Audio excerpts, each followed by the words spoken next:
सोचिए, परिवार की मेहनत की कमाई को आप परिवार के नाम से ही बढ़ाना चाहें ताकि टैक्स फाइलिंग अलग रहे, रिकॉर्ड साफ रहें और एक जगह पूरा ट्रैक मिले। यही है HUF का फ़ायदा।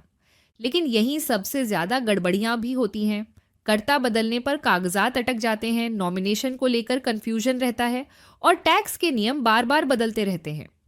आज मैं आपको HUF से म्यूचुअल फंड्स में निवेश का पूरा सरल सा रास्ता दिखाऊंगी, बिना जार्गन, सीधा काम की बातें, ताकि टफ समय में भी आपके कागज आपकी मदद करें, ये रुकावट नहीं बने। सबसे पहले बेस सेट कर लें। HUF कर कानून के मुताबिक एक अलग टैक्सेबल परसेंट माना जाता है, इसलिए उसके नाम पर अलग पैन, अलग बैंक अकाउंट और स्वतंत्र KYC प्रोफाइल आवश्यक होती है। फोलियो हमेशा HUF के नाम से खुलता है और day to day sign off करता है। KYC में आमतौर पर HUF का PAN, HUF डीड या कोपार्सनर की सूची, HUF के नाम का बैंक प्रूफ और कर्ता के POI, POA, PN फोटो लगते हैं, यानी नॉन इंडिविजुअल KYC का पैकेट। इसका फायदा यह है कि निवेश, बैंक और कर रिकॉर्ड तीनों जगह एक सा नाम और एक सी पहचान रहती है। अब एक ज़रूरी बात जो बहुतों को नहीं पता, HUF में नॉमिनेशन का कॉन्सेप्ट लागू नहीं होता, क्योंकि नॉमिनेशन इंडिविजुअल्स के लिए है, नॉन इंडिविजुअल्स जैसे HUF कंपनी, ट्रस्ट के लिए नहीं। इसलिए HUF फोलियो में मृत्यु के बाद यूनिट्स किसी नॉमिनी को नहीं जाते। असली रास्ता ट्रांसमिशन चेंज ऑफ करता ही है।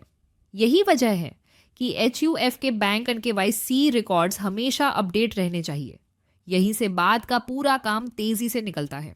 अगर कर्ता का देहांत हो जाए तो HUF खत्म नहीं होता, नया कर्ता नियुक्त होता है और आप RTA जैसे कैम्स को चेंज ऑफ कर्ता की रिक्वेस्ट देते हैं। यहाँ मेन डॉक्यूमेंट्स होते हैं फॉर्म T4 चेंज ऑफ कर्ता, डेथ सर्टिफिकेट, HUF बैंक का लेटर जिसमें नए कर्ता के सिग्नेचर्स अपडेट और अटेस्टेशन हो, HUF और नए कर्ता की KYC और सभी को पार्टनर्स की इंडेमनिटी या NOC। अगर कभी HUF डिसॉल्व या पार्टीशन हो जाए या कोई को पार्टनर न बचा हो तो फॉर्म T5 से यूनिट्स क्लेमेंट के नाम जाते हैं। हाई वैल्यू केस में बैंक, नोटरीज, MFC अटेस्टेशन मांगा जा सकता है। तो पेपर वर्क पहले दिन से साफ रखें, प्रोसेस बहुत स्मूथ चलेगा। कई परिवारों में सवाल आता है, क्या बेटी कर्ता बन सकती है? अदालतों ने साफ किया है कि स्त्री भी कर्ता बन सकती है, यानी सबसे बड़े कोपार्टनर के रूप में वह HUF की प्रमुख हो सकती है। यह बात अब स्थापित कानूनी समझ का हिस्सा है, तो परिवार की जिम्मेदारी और अधिकार जेंडर न्यूट्रल समझिए। पेपर वर्क उसी के हिसाब से रखिए। टैक्सेशन में 2 बड़े पॉइंट याद रखें। 23 जुलाई 2024 से इक्विटी ओरिएंटेड स्कीम पर नए रेट्स लागू हैं। Short term capital gain tax 20% और LTCG 12.5% और LTCG छूट 1,25,000 रुपये प्रति वित्त वर्ष। लेकिन ये रेट सिर्फ 23 जुलाई 2024 के बाद बेचे गए यूनिट्स पर लगते हैं। उससे पहले वाले ट्रांसफर्स पर पुराने रूल्स लगते हैं, तो सेल डेट देखकर ही टैक्स निकालिए।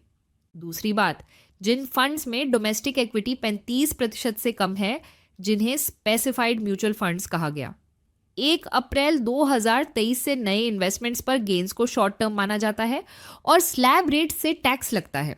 यहाँ इंडेक्सेशन नहीं है।